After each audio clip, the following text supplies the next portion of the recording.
Van চালাই এত কষ্ট করে 2700 টাকা দিয়ে গাড়ি কিনে দিছি। আমি নিজে ভ্যান গাড়ি কিনে আমি তো ভ্যান গাড়ি চালাই, তোকে খাওয়াই, নাহলে খাও কোত্থেকে খাও। গাড়ি কই তুইছো?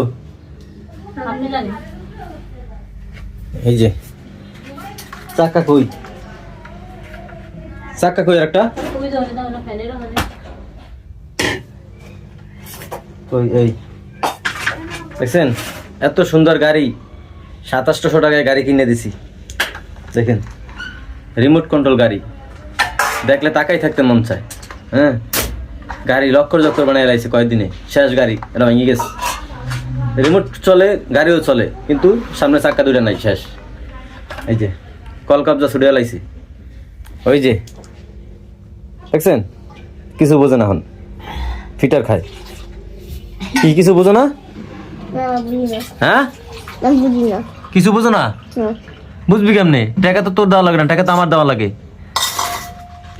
ভ্যান চালাই এত কষ্ট করে 2700 টাকা দিয়ে গাড়ি কিনে দিছি।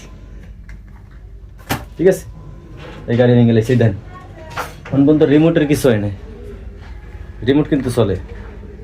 এই যে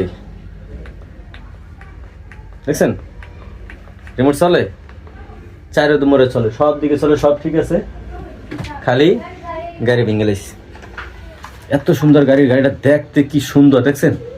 হ্যাঁ গাড়িটা কিরকম দেখতে, অসাধারণ একটা গাড়িটা ভেঙে লাইছি। আর গাড়ি চাইছে আমার কাছে, ঠিক আছে?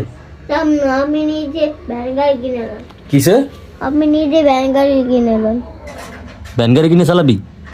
আমি নিজে ভ্যান গাড়ি কিনে নেব। আমি তো ভ্যান গাড়ি চালাই তোকে খাওয়াই, নাহলে খাও কোত্থেকে খাও। খাওয়ানটা যে আহে কোত্থেকে আহে? হ্যাঁ এই যে হাতে যে নিয়ে রাখছি 130 টাকা কিনে আনছি, ওটা করতে পাইছিস করতে ফাইজলিমি লাগাইছো না? চাইছ আবার গাড়ি লাগবে না। গাড়ি কিনতে আমি অস্থির হয়ে গেছি গা, এতগুলো গাড়ি কিনে দেওয়া লাগে, এরপর গাড়ি ভেঙে কত বস্তা যে বিক্রি করছে বাঙ্গার হিসাব ছাড়া। আর একটা গাড়ি কিনবো না, লাগবে না। লাগবে না, এটাই যেন মনে থাকে, লাগবে না।